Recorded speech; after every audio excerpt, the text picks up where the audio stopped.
Hello, everyone, and welcome to the first ever unofficial launch of Intrigue Explained.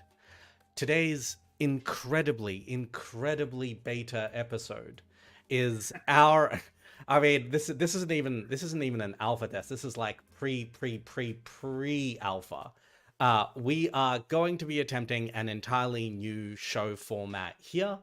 And with me to do that is John Fowler of International Intrigue. John, welcome. Thank you, Dmitry. I am nervous-ish to see how this will go, but excited. I mean, it's going to go badly, is how it's going to go. I don't know. Nervous implies there's a chance things won't go well, whereas it's a near goddamn certainty. We're probably Yeah. muted. Based on my track record, we're probably muted right now. Which generally the reviews when we're muted are good. Yeah, we have very animated faces, but nothing of value to say. Do you want to before we get into what this show is going to be? Do you want to tell the good people what International Intrigue is? Yeah, sure. So it's a daily newsletter, which focuses on global affairs and geopolitics, mostly short, pithy explainers of news going on around the world, but a little bit of analysis thrown in. My co-founder is also a former gruntled diplomat, so we just thought there was a bit of a gap in the market for kind of explaining the stuff that we're going to try and do today, but in a short form newsletter every day.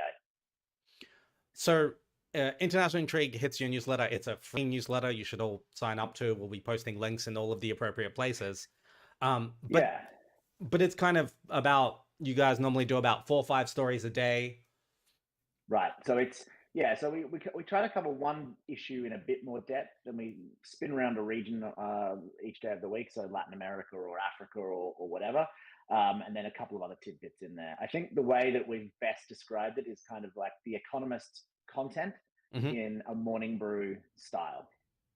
Okay, two incredibly niche references. No one outside the That IR community can the follow, people but can just Google it, figure it out. look, it's short words done good. I don't know. Exactly, that's it. So for this show, what we want to do is want to kind of take that digest and, in a way, digest it even further, like double digesting, like we're regurgitating birds. But take a couple of those stories that really struck out to you and the International Intrigue team, and kind of cover them in a bit more of a dynamic format, which we'll then sort of cut up for clips, podcast, to all of that good stuff with, as well as Hmm. also diving into a bit more detail on like one story each week that we find particularly interesting, to try to offer perspectives from people who have been in the trenches of diplomacy, as we sort of have. Right. And I think one of the things that's important here is that you know a lot of stuff that I have no idea about. So I might be the kind of normie here where you say stuff and I go, oh, tell me more, because I have no idea about half the things you know. I think you're reading No from pressure. my half of the script, dude. Um, my golden philosophy of not reading anything I didn't write, has limited my knowledge. So what are we going to do today in this first kind of pilot episode? We're going to start by going through they're not the top 5 stories from this week's Intrigue. A lot of the stories in Intrigue are hugely important, but they're 5 that we wanted to unpack a tiny bit. And for each one of those, John's going to set us up by explaining what they are. And then we're each going to take 60 seconds with a goofy timer to basically provide one kind of instant reaction or hot take, and then kind of move on. This is a policy we instituted after we did a trial run of this show, and it ran for, I think, 27 hours. So we are trying to exercise some discipline so that we do not simply rant forever. So we'll be covering 5 stories, and we'll go through each of them in that format.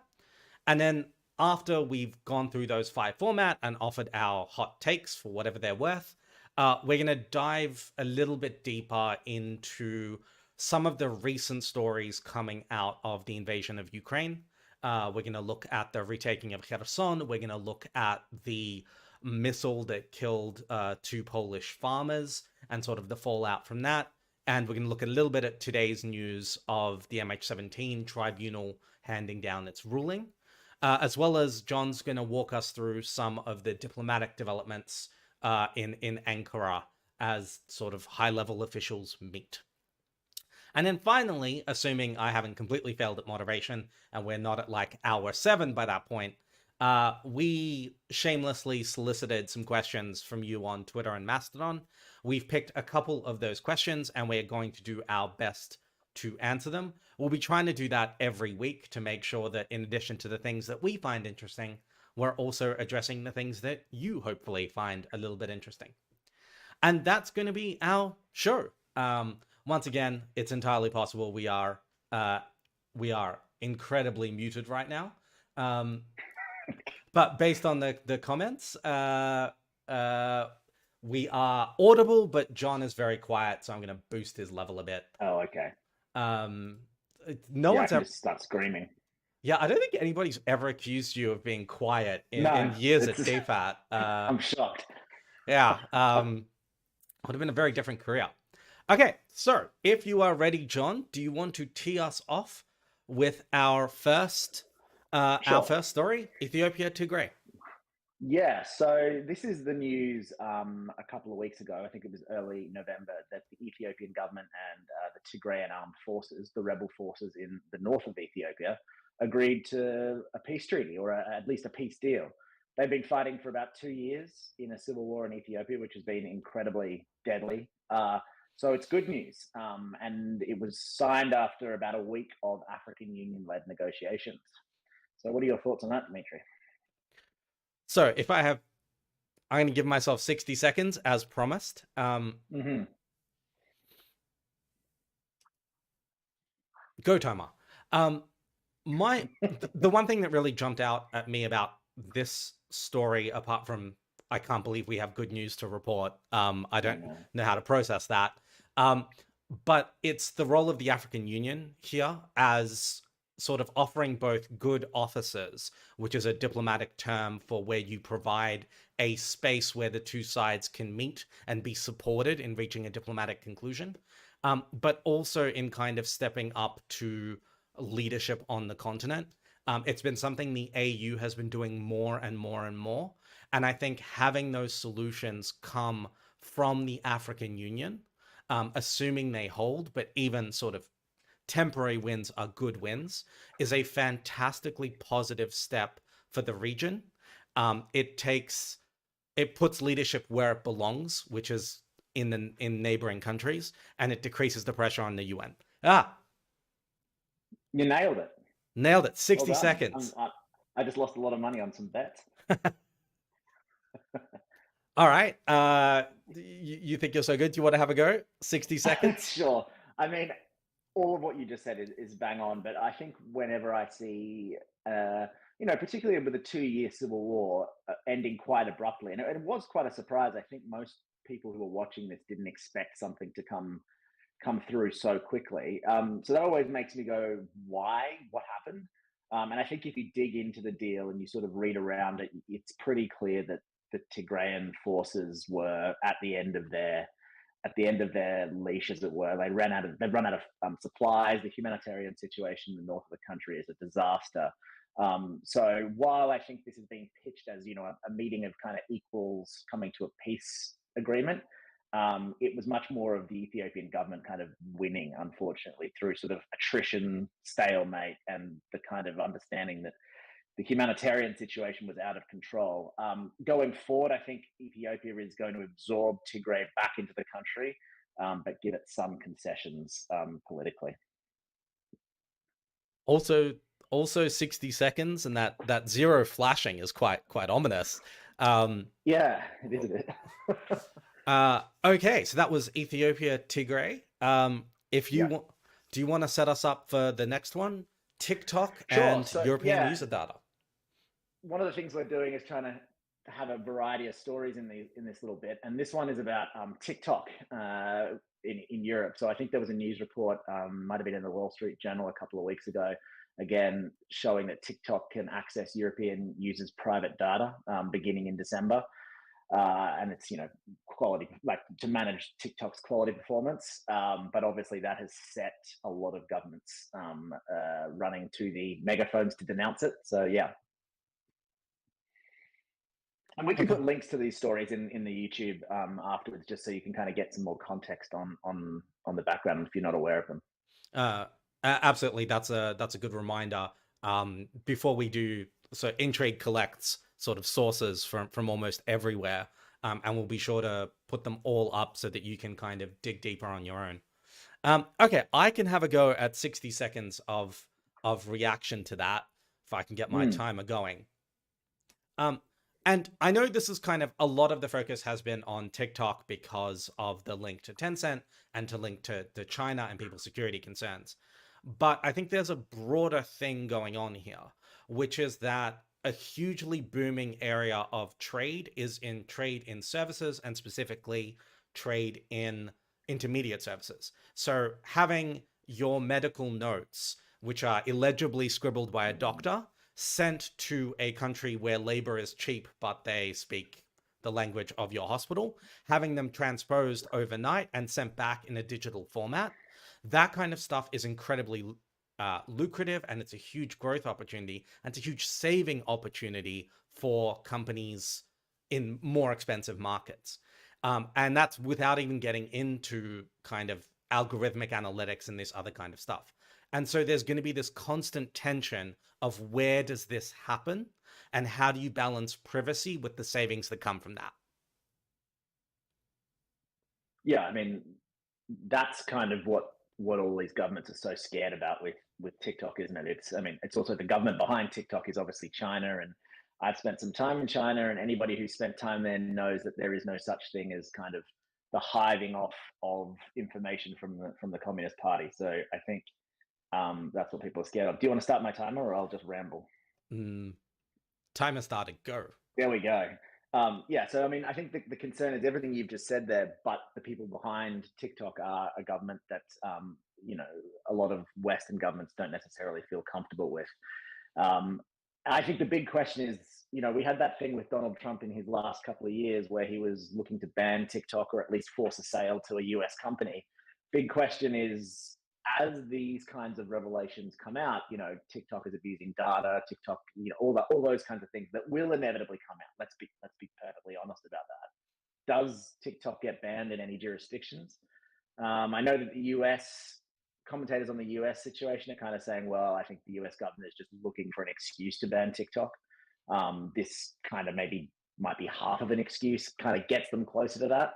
European governments are, you know, pretty keen to crack down on big tech. So I think it's a really open question about whether TikTok is forced to be sold or even gets outright banned in Western jurisdictions in the near future. It's one to watch. Yeah. If you want to see the youth mobilized politically, just wait to see what happens if you ban TikTok. Um, uh, That's right. First, I'll have I to don't even know remember. how they do it, to be honest. Yeah. I just need to know I can still. I mean, India's done it. TikTok is unavailable in India. So it is technically possible. Technically possible, but politically, I just yeah, it seems the US banning TikTok seems difficult from a messaging perspective about free enterprise and all that. But anyway, Yeah. Okay. Do you want to set us next up one. our next story? Qatar World Yeah, Cup. so this one's close to my heart. World Cup kicking off on Sunday. It's a little bit. I admit to sort of feeling a bit conflicted about this one because it's held in Qatar, which obviously had a lot of problems. So we wrote in International Intrigue. We did a bit of a deep dive on the upcoming World Cup and the sort of expanding prevalence, particularly amongst Middle Eastern countries, for sports washing. The idea that you can launder your country's reputation through these big, glitzy, glamorous, generally apolitical events. I know you love sport. What's your take on this, Dmitry? Yeah, I just had to Google what sport the World Cup is. All these notes I have on horse racing are worthless now. But okay, this is gonna be a blisteringly hot take based on very little sports knowledge, but maybe it'll be relevant to somebody. So the one thing that I keep coming back to is that we are going to be in this situation over and over again with big events, whether it's the World Cup, whether it's the Olympics, because firstly, we have very ill defined what we want out of a host. And the current metrics that we use for a host are basically like, what can you offer the Olympic Committee, or what can you offer FIFA? How many stadiums are you willing to put up? How many kind of brand deals are you willing to do? And frankly, historically, it feels like, are you willing to be less than scrupulous in how you engage with the selecting committee? Famously, you know, there were accusations that those who picked the Sochi for the Winter Olympics received like houses by way of gifts from Vladimir Putin. So my one sense is like, we're all outraged about Qatar now, but this is just going to keep happening until we fundamentally change what we want out of a host. Yeah, I think that's bang on. Kind of twas ever thus, though. I mean, the Olympics, in a way, is the original kind of idea of, you know, getting over political differences and coming together under a banner. I mean, and in one sense, you know, one person's sports washing is another person's kind of putting aside our differences and coming together over shared humanity, if you want to be kind of very generous with your interpretation. The Pope suggested that everybody in Ukraine stop shooting at each other for a month to watch the football, which did not necessarily win His Holiness a huge amount of fans in Ukraine. But you know, that was the approach of like, can this be a peace building thing? Yeah, exactly. I mean, so I think I have 1,000 thoughts on this kind of stuff. All right, so I'm definitely starting the timer then. If you've got 1,000 thoughts, start it, and yeah, exactly. Please, otherwise I'll ramble. But I think there's a couple of things. One, it's very interesting to see the collapse of FTX in the last couple of weeks, and noticing that crypto, as a general principle, has sponsored giant sporting arenas all over the US in the very same kind of principle of washing their reputation, or at least trying to gain legitimacy in the eyes of sports fans, who are, you know, a lot of the sort of population. This is no different. Qatar has an appalling record on human rights, particularly when it was building the stadiums for the World Cup. I think 6,500. I think that's right. Migrant workers died constructing them, which is just an unfathomable amount of people in Western countries to die building buildings. Yeah. But you know, it's a big problem. I know the English Premier League has, you know, Newcastle United was bought by the Saudis. You know, Chelsea was owned recently by a Russian oligarch. So I think countries are going to have to start thinking about how they put in regulatory regimes to sort of at least audit this when people are trying to sports wash. Yeah, I mean, I think it's really hard to get away from the sense that these kind of purchases are large, really prestige investments that people with a lot of money make.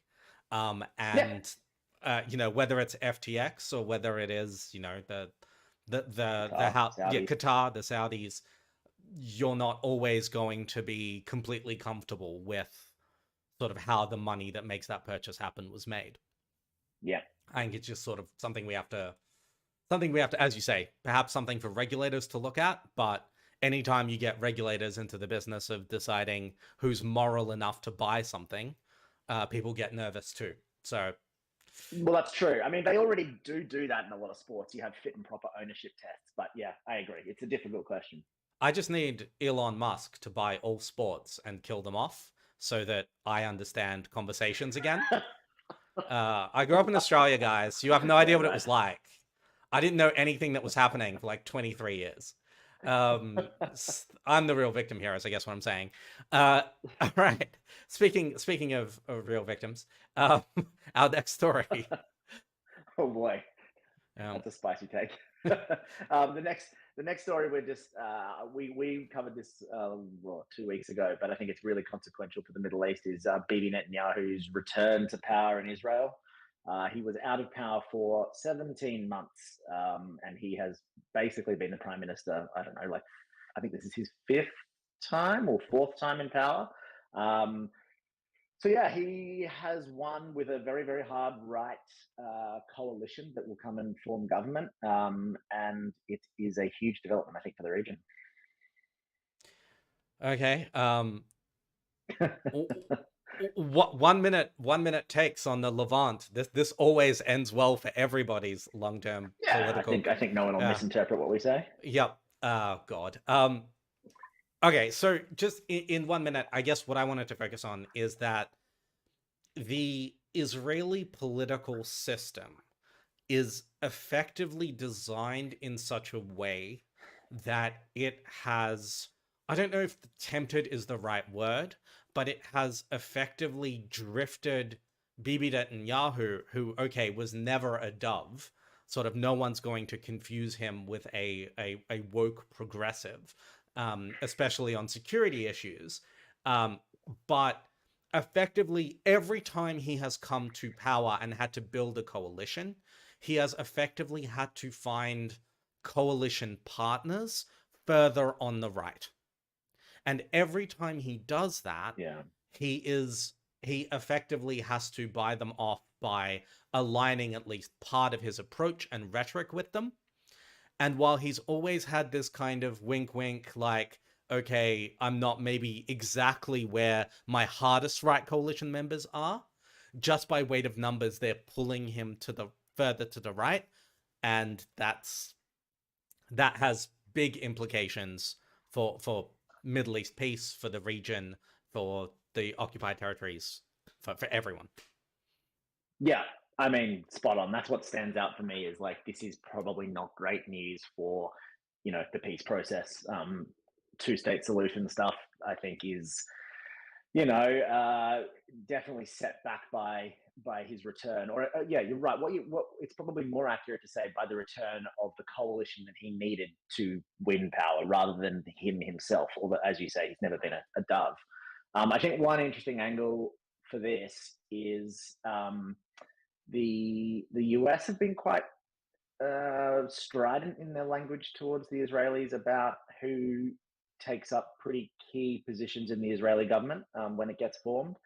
I think I don't know who it was. It might have been Blinken, but it probably wasn't Blinken. It was probably someone further down the food chain a little bit. But they were pretty firm that I think his name is Itamar. I'm reading it. Itamar Ben Gavir. Excuse my pronunciation there. Who is a super hardline right winger in his coalition. I think there was some talk about making him defense minister, and the US responded by saying we would find it very difficult to engage with someone like him in such a key role. But that's a pretty big statement. Obviously, Israel's defense is one of their key portfolios. The US is key to Israel's defense. So it'll be interesting to see what role the most hardline kind of people in the coalition take up, and I think that will be a signal to how the next couple of years of the Israeli government will go. Do they get the biggest positions, or does Bibi manage to kind of put them in places where they can't cause too much trouble? We don't really have time to get into it now, but I think if you're going to follow along with some of these stories, it's worth reading just what the positions of these folks are, because they are sort of, it's hard to oversell how right wing these folks are, to the point of sort of flirting with sort of supporting settler sort of violence in order to sort of establish greater lands for Israeli settlers. Sort of quite extreme positions. This isn't just somebody who opposes the two-state solution. These Right. folks are quite on the fringes, even in a right-wing government. So it's worth sort of reading the links, because it's troubling if he goes in that direction, and frankly, just their presence in the coalition is also probably room for concern. Mm, yeah, for sure. All right. Well, the last of our five quick hits, which I noticed are probably running a little bit over as we predicted, is we covered the Iranian protests that have been going since. Don't quote me on this, but I think around the 15th or 16th of September. So that we're getting into kind of 2 full months of protests in Iran, which is quite remarkable when you think about it.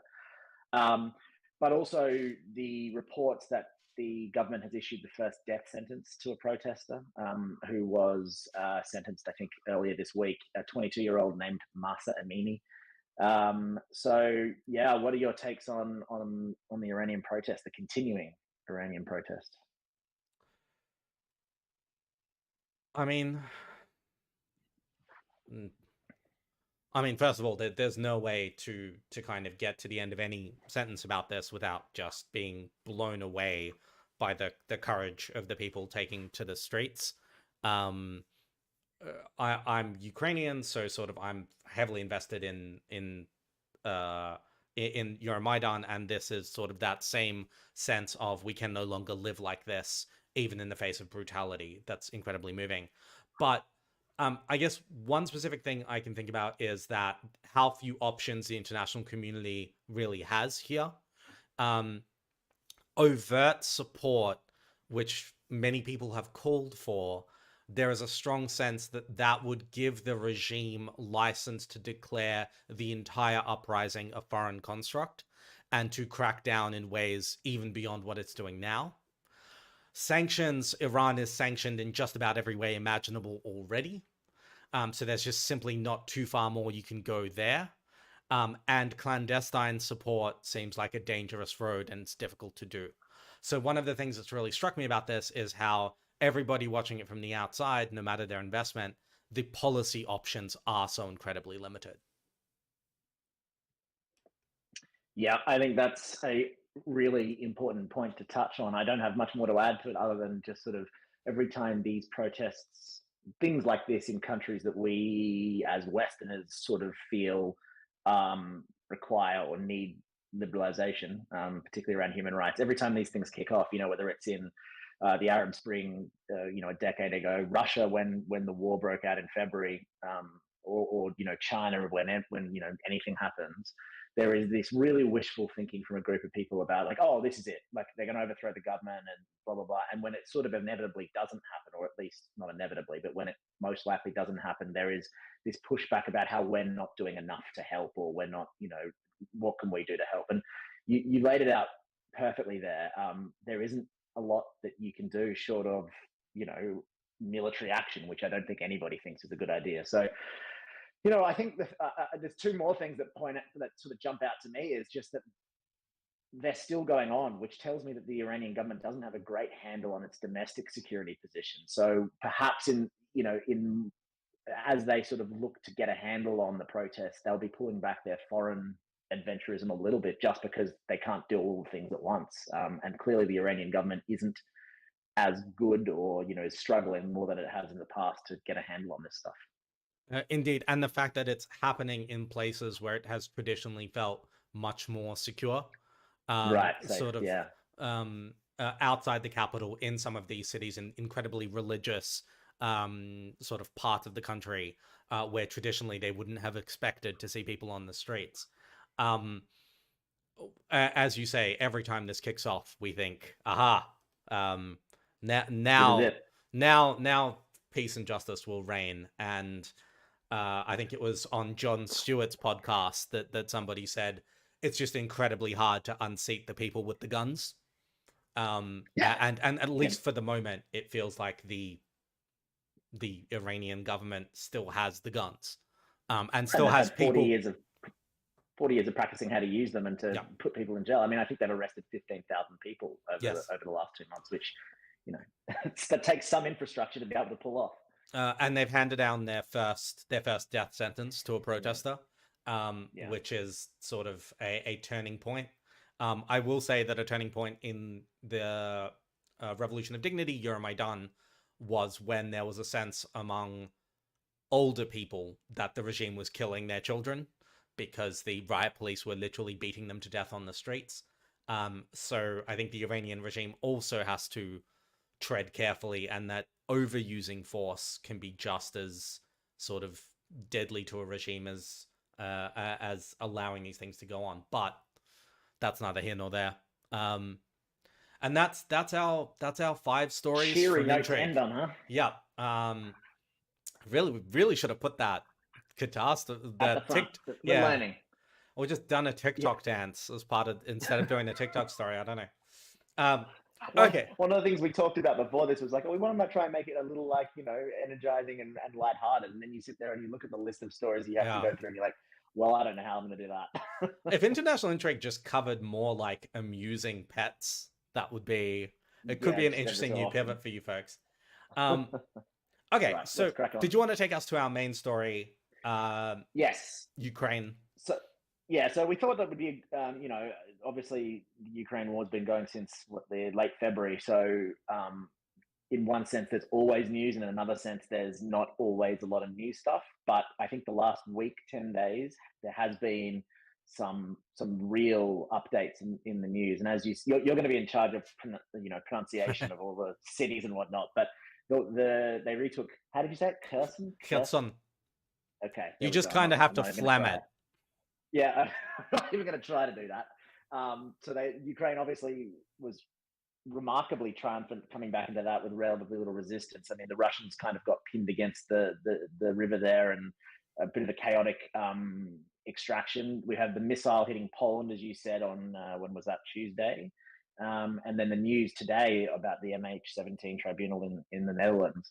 So there is quite a lot of actual new news. So why don't we start with I give a quick update on where the front lines are these days? Because I mean, again, that's been a moving, well, quite literally a moving line.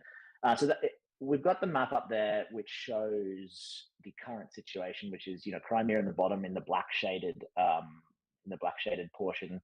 Kherson is, sorry, I'm just not going to try and say it because I'll get myself in trouble. Is in the south there. So you see, Russia's still got huge swathes of the south under its control, all east of the, how do you say that one? Dnipro? Dnieper. Okay, again, the river, Mm-hmm. east of the river, and up into the Donetsk and Luhansk, not oblast, I guess they're provinces. Are they oblasts in They're Ukraine? both oblasts, yeah. Luhansk and Okay. Donetsk are oblasts. Yeah, okay. Um, so, Russia still has a huge swathe of what is Ukrainian territory, including Crimea, obviously, from 2014. But if you compare that, and I don't know if we've got the map, we probably don't, but if you compare that to sort of, March, April, Yeah. and May, where, they were all around Kharkiv and then coming down into Kiev, it's pretty remarkable to see how little Russia has actually taken as we sit here in November versus the losses that they've incurred, the political isolation, the cost of their economy, the cost that Russia has generally paid when you sum it all up for what we're seeing in that map. In a very, and I know that sounds like quite insensitive to sort of, do those calculations, but, that's how these people do the calculations. That's how military commanders and political commanders do make those kind of calculations. The cost there for the benefit is pretty remarkably low, it strikes me, Dmitry. And that's even without getting into the fact that simply occupying that territory isn't the same as holding it or integrating it. Their efforts to kind of instill a love of Russia in people whose houses they've recently driven tanks through has not necessarily yielded dividends. There's a good New York Times story that was an intrigue, sort of talking about their complete failure to do this in Kherson.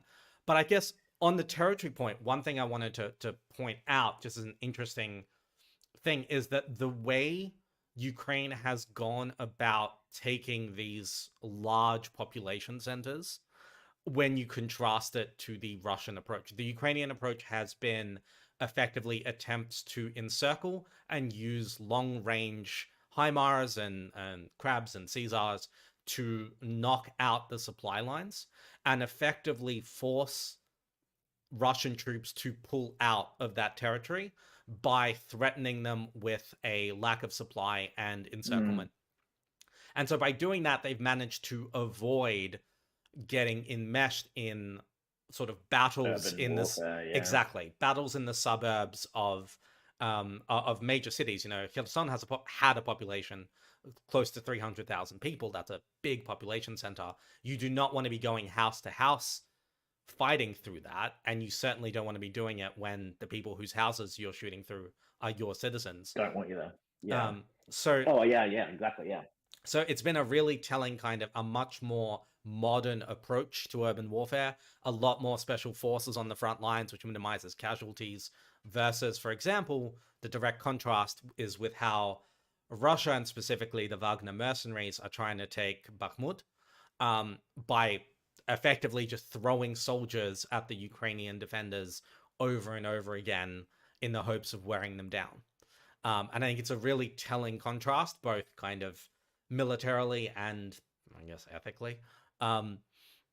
So it's just something that struck out to me about the way Ukraine has consistently gone about retaking its territory. Yeah, which I think it's a great point. But you touched on something about why, that New York Times article, which I really recommend everyone reading about, how the Russians tried to indoctrinate Ukrainian kids with, the anthem and language and all that kind of stuff. But you are Ukrainian and you have deep insights into these kinds of things. Like, why do you think that didn't work? Putin was saying at the start, we're all one people. And, I guess 2014 showed that, particularly in the East, a lot of folks in Ukraine do consider themselves, at least partly Russian or at least attached to the Russian identity. Yet, is it just the media showing us one side of this story, or are Ukrainians really anti-Russian now because of what's happened? So first of all, obviously, sentiment towards Russia is pretty dire at the moment. I would say that a lot of the reporting misconstrued sentiments in the East, which like I am positively disposed towards Russia, or I would Versus support I a am part Russian. exactly, or I would support a party that wants closer relations with Russia, over Right. versus like I want to be ruled by the Russian Federation or I am a Russian citizen abroad. Yeah. And so I Yeah. think that part of that, also the Russians just aren't very good at this in a short term. We've got leaks from Ukrainian intelligence and others of the way they were trying to do this indoctrination. And like, this is not sophisticated psyops, guys. Like making kids sing the anthem when like their schools are ruined because you shelled it probably isn't going to do it. And it's certainly not going to do it in 4 months. So I mean, it's It's a very colonialist attitude, isn't it? It's sort of oh very like walk in there and they will love us, and yeah. we will simply give them cricket or whatever the Russian version of that is.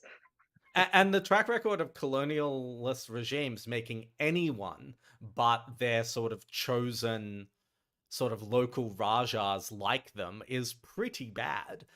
Most colonial regimes were detested by the people that they kind of ruled over, apart from a very small ruling elite that kind of directly benefited from, and that seems to be what's happened here as well. They were very popular with the people they made governor of the region, having Right. sometimes like pulled them out of a prison. Right. So that's kind of So yeah, so if you take, well, I mean, for example, you mentioned the media kind of not getting the nuances of that story right. If we pivot then and kind of look at that Polish missile situation in earlier this week, which I think initially hit the media, perhaps not mainstream media, but at least the sort of Twitter sphere and other outlets as, oh my God, Russia has attacked Poland slash what, NATO Article 5 nuclear war is imminent. What's your take on all of that situation? So at the moment, what we have is that a missile hit Poland and unfortunately killed two farmers. It hit near a farm. The Ukrainian president is saying that his people are telling him it was a Russian missile. The NATO appears to be saying that they believe it was a Ukrainian anti-missile missile that hit this farm. And at the moment, both are sticking to their guns until somebody investigates. Now, my sense is this was never going to trigger World War III. There are kind of three options here for what could have happened. Either Russia deliberately launched a missile into Poland in order to see what NATO would do, which doesn't seem very likely to me, because it'd be a strange, like, why a And farm? why now? Why now? Why a farm? Like, and what were they hoping to achieve? So I guess it's like not impossible, but you have to ask when you sit there and you go, okay, in the scheme of like probabilities, Yeah, there's too many questions that don't make sense. So you have to assign a very low probability to that outcome. exactly. The second option is Russian missile aiming at Ukraine misses and hits Poland. I think you've got to apply a fair amount of just on the basis that could happen. Hugely probable given their targeting and the state of Exactly. their military and what we've seen. Yeah. And then thirdly, a Ukrainian missile sent up to knock out a Russian missile either goes haywire or hits the missile and then sort of both of them hit the Polish farm. I don't know. Something happens. Yeah. Again, which is also kind of possible. In none of those Yes. situations, in all of those situations, the policy outcome is almost certainly Russia's neighbors that are in NATO receive more anti-aircraft sort of cover than they had last month. That is the policy outcome in almost all of those cases. NATO Article 4, Article 5, whatever you want to call it, nobody was, in none of those three scenarios, do the F-35s cross the border to raid, to start knocking out missile sites in Russia, which is how we get to World War III. So that was kind of my take. And I think a lot of the media reporting kind of, which treats NATO Article 5 like the second it's triggered, the nuclear missiles are already in the air, like it's war games or something, I thought was problematic. Yeah, I think that's right, and I think one thing that stuck out to me was how quickly Biden from Bali at the G20, they all got together and had a sort of that they showed how collaborative the G20, or I think was it the G20, it might have been the G7 nations who actually met the leaders of the G7 nations. Photo op to show collaborative, kind of almost like a war council. But then Biden's I thought very clear messaging was it's unlikely, basically saying this wasn't a Russian missile fired from within Russia intentionally. Chill the F out, everybody. Which I thought was, both very, very good messaging, but also I think kind of shows an I don't know how to quite to phrase this, but like a disregard of the media at the moment, where sort of the media is going to sort of be very, very, oh my God, what did it happen? He doesn't come out and go like, listen, we're going to, we don't know what, it's too early to say. They've kind of made clearly their initial intelligence estimates pretty public straight away. So, you might expect them to say, we don't know, we're not sure, we're not going to say anything until we are sure, until we've investigated. But he, within a couple of hours, was able to say, listen, it's basically not what you say it is. And I think that's very interesting to kind of compare with, I guess how previous presidents or previous administrations, particularly intelligence parts of administrations, have dealt with the media and saying it's all cloak and daggers, it's all shadows, we don't know, strategic ambiguity, all that kind of stuff. Anyway, I thought that was an interesting there's a great clip of Biden from I think it was from Bali, where a journalist goes, "Can you tell us what you know about the missile in Poland?" And he just goes, "No." And it just kind of but yeah, it reminds me of Biden's presidential campaign, the motto of which was "Don't read Twitter." Like it wasn't a reactive kind of approach, and I think it probably served world peace well this week. And makes the US really credible, I think, too, because a lot of people who are cynical, there are elements within Western countries who are looking for an excuse to dial back their support for Ukraine, and perhaps use the Russian war as a little bit of like a way to make their own domestic political points. And there must have been a tempting element within the US and Western countries to say, hey, even though Russia didn't do this, we can make them look really bad and even more monstrous. And then I think it gives the US a lot of credibility that straight away they came out and said, no, it wasn't Russia. It was probably, well, they didn't say it was a Ukrainian mistake, but like that's what it looks like it was. And I think now it makes them, the next thing they say, just add the believability to their statements, which I think, they have a lot of work to do in the trust deficit as a country in general. But I think it's an interesting outcome, and I think that is a good segue into the idea that if nuclear war is the kind of big flashing light on all of this, it's a good thing that it seems like there are adults in the room, and it's a good thing that it seems like Russian and US officials are talking relatively frequently. Like the CIA director was in Ankara in Turkey earlier this week to meet Narishkin. How do I say that? Narishkin. Perfect. His counterpart in Russia to kind of, I'm sure to have conversations about, vaguely coded messages where they sit there and say, my president just told me to tell you this. But the idea that they're having conversations, you can get a feel for people in the room. You can get a sense for if they're, if they're kind of paranoid and you can correct misgivings. It's so important to keep talking. I think that's kind of a pretty positive thing. I don't like to use that word around this whole situation, but just the fact that there is someone that you can call in Russia to go, did you guys just launch a missile attack on Poland? What are you doing? And they go, no, we didn't. And you have somebody to start that dialogue with rather than Yeah, sitting on opposite ends of a wall, I think is helpful.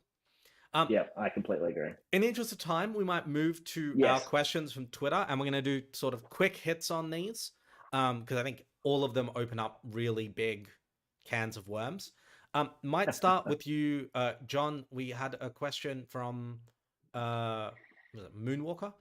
So what does Taiwan do, and does the West response to Ukraine affect China's next steps in Taiwan? Yeah, I mean, this is the question that's basically been asked about China from the moment that Russia attacked Ukraine back in February. Um, it's a huge question. I think so. The context here is that Xi Jinping has just re-established himself for another term minimum. Massively consolidated his power within Chinese Communist Party structure. He is essentially untouchable now, or at least very close to that. And what he says will go.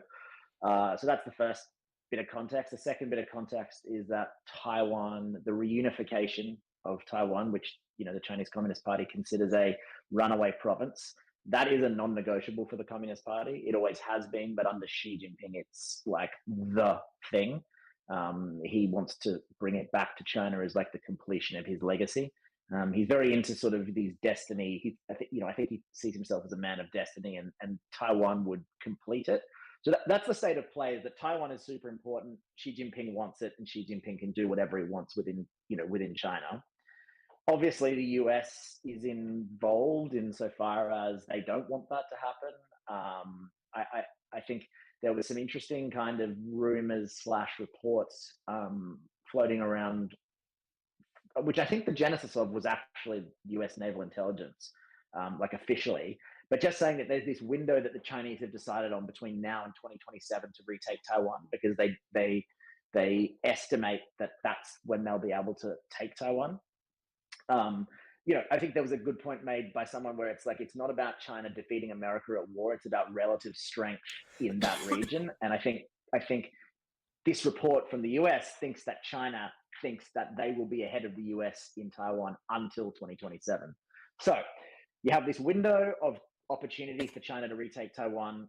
You have China wanting to retake Taiwan. The question then becomes when, or largely when, and what does the US do? I personally don't think Ukraine makes the situation worse. I think the Ukraine, if anything, tells China that they can't make a mistake. Military options are literally the absolute last thing they want to do.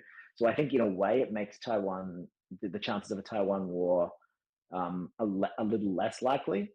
I have a lot of friends who think the opposite. I think I have a lot of friends who say that the US and the West is so focused on Europe still. It's like a mentality thing that they will just not be able to effectively prepare for the Chinese and the Taiwan situation. But I think largely the short answer is that the Ukraine doesn't change much about China's approach to Taiwan, other than maybe make it more conservative. The issue is still huge. It's the biggest unknown in world geopolitics right now. Yeah, I think that's probably immensely fair. I think it's also fair to say that um, you can't guess what the lessons China itself has learnt from Ukrainian resistance, the performance of the Russian army, and Western sanctions is. There's one way you could look at it where you go, oh no, it's a really bad idea to try your largely untested armed forces against determined resistance. It ends really badly, and maybe our army's not as good as our generals are telling us it is. Oh, and look, the West rallied on sanctions. But then there's another way where you look at it and you go, well, Europe didn't cut gas. So on things that are critically important to the European economy, even with a crisis in their own backyard, they didn't immediately pull the cord. B, the Chinese army is not the Russian army, and we won't make the same mistakes. And, maybe they think Taiwan is not Ukraine. So like all of these kind of, you just don't know what the lessons even they're learning, let alone the rest of us are. Yeah, That's one I to watch. completely agree. Might do one more question. I might take my Yep. hand at this one. We got a question from Rahul Yeah. on Twitter asking, will the UN and WTO exist in 20 years, and what will inform their future shape, status, and influence? And Rahul particularly was interested in views from outside the US, EU, and China. I very, very briefly, yes, I do think they will exist, not just because it is virtually impossible to kill an IGO. These things sort of, the last, after World War III, there will still somehow be committee meetings in New York, Geneva, and Nairobi, because like these things never die. But more seriously, it is precisely the states outside those three kind of global emerging superpowers where organizations like the UN and WTO offer a lot in terms of ability to influence the global agenda and the ability to form coalitions to redress the imbalance of power that you get when you sit down at a negotiating table across from the United States, EU, or China. In the WTO, the least developed country group, which is the group of members who are sort of the poorest economies in the world that are part of the WTO, basically caucus together and try to speak with one voice, precisely because they know that sort of the individual voice of Rwanda may not have as much influence, but if it is the collective voice of the world's poor, which is certainly how they kind of represent themselves, that has to be taken seriously.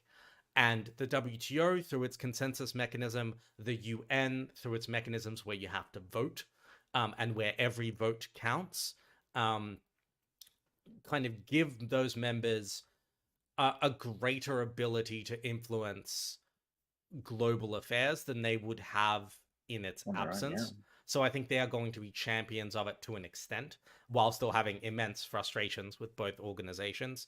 That's forever. I would kind of also say that it's important to remember that, especially on the UN, there is the Security Council and the General Assembly, which, their performance you can have different views on. The UN is an absolutely vast organization that encompasses everything from the UNFCCC to, UNESCO, to the UN Food and Agriculture Organization. It is this vast thing that does everything from refugee resettlement all the way through to sort of very, very wonky technical standards at UNCFACT about like the terminology for blockchain customs.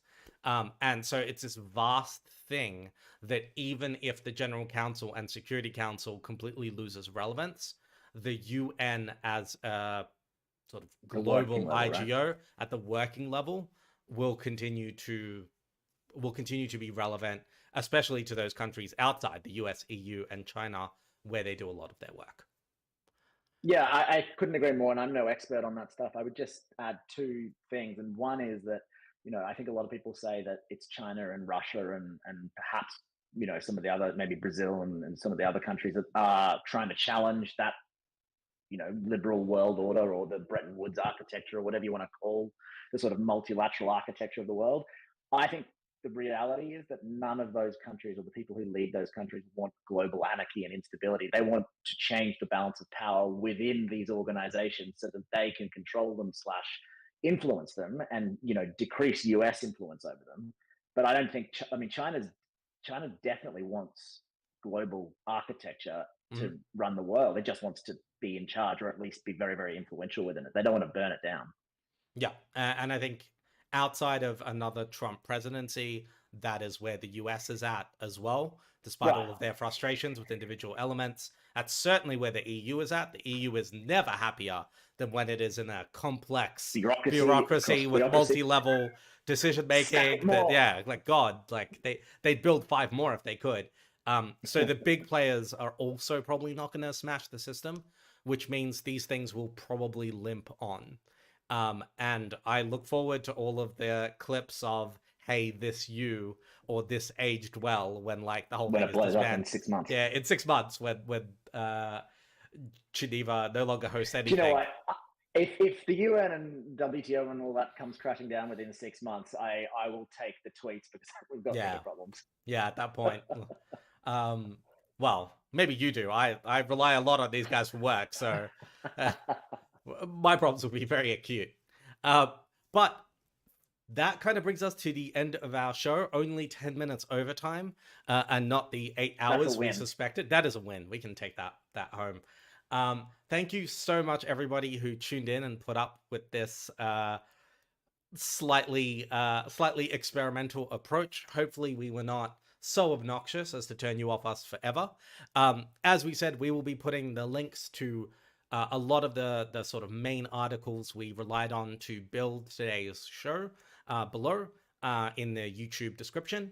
We will also, of course, be putting a link to the International Intrigue Substack, or newsletter, I should say, which is free and excellent, and that you should all subscribe to. And so with that, my name is Dmitry Grozoubinski from ExplainTrade. With me is John Fowler from International Intrigue. And thank you for joining us for Intrigue Explained. We will see you next week. Thanks, Dmitry. Thanks.